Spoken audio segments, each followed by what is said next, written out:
ఒకవైపు కరోనాతో, మరోవైపు జిల్లాలో నిత్యం కరువు కాటకాలతో ప్రజలు తీవ్ర ఆర్థిక ఇబ్బందులతో ఎదుర్కొంటూ ఉంటే మరి ఇటీవలే రాష్ట్ర ప్రభుత్వం ఓపెన్ 10వ తరగతి మరియు ఇంటర్మీడియట్ పరీక్షలకు నిర్వహణకు సర్క్యులర్ జారీ చేసినటువంటి దాన్ని ఆసరాగా తీసుకున్నటువంటి ఈ జిల్లాలో ఓపెన్ స్టడీ సెంటర్ల నిర్వాహకులు మరి ప్రభుత్వం నిర్ణయించినటువంటి ఫీజు కంటే ఈరోజు 10% ఫీజులను ఎక్కువ వసూలు చేస్తూ ఉన్నారు.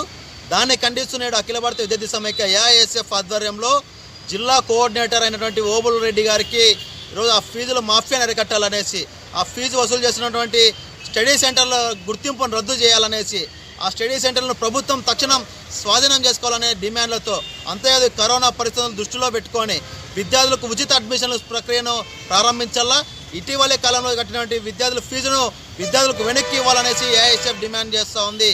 అంతేకాదు ఈ జిల్లాలో ఏదైతే ఓపెన్ స్టడీ సెంటర్ల మాఫియా జరుగుతుందో ఆ మాఫియా నిర్వాహకులు ఎవరైతే ఉన్నారో వారిపైన క్రిమినల్ కేసులు నమోదు చేసి ఆ స్టడీ సెంటర్లను గుర్తింపును రద్దు చేయాలని ఏఐఎస్ఎఫ్ డిమాండ్ చేస్తూ ఉన్నాం. గతంలోనూ అనేక సందర్భాల్లో ఏఐఎస్ఎఫ్ పోరాటం నిర్వహించినప్పటికీ విద్యాశాఖ అధికారులు పట్టించుకోకుండా నిమ్మకు నీరెత్తినట్లు వ్యవహరిస్తూ ఉన్నారు. దాన్ని పూర్తిగా ఖండిస్తూ ఉన్నాం.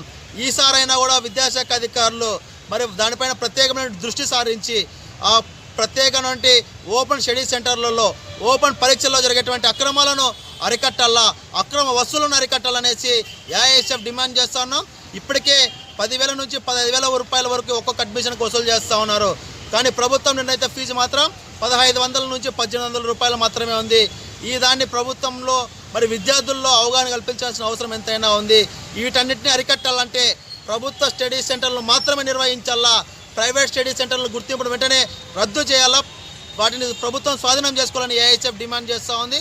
అప్పటికైనా అరికట్టకపోతే అవసరమైతే పరీక్షల సమయాల్లో మరి స్టడీ సెంటర్లు అంటే ఎగ్జామినేషన్ సెంటర్ల వద్ద కూడా ఏఐఎస్ఎఫ్ ఆందోళనకు శ్రీకారం చుడతాదని ఈ సందర్భంగా విద్యాశాఖ అధికారులను హెచ్చరిస్తూ ఉన్నారు.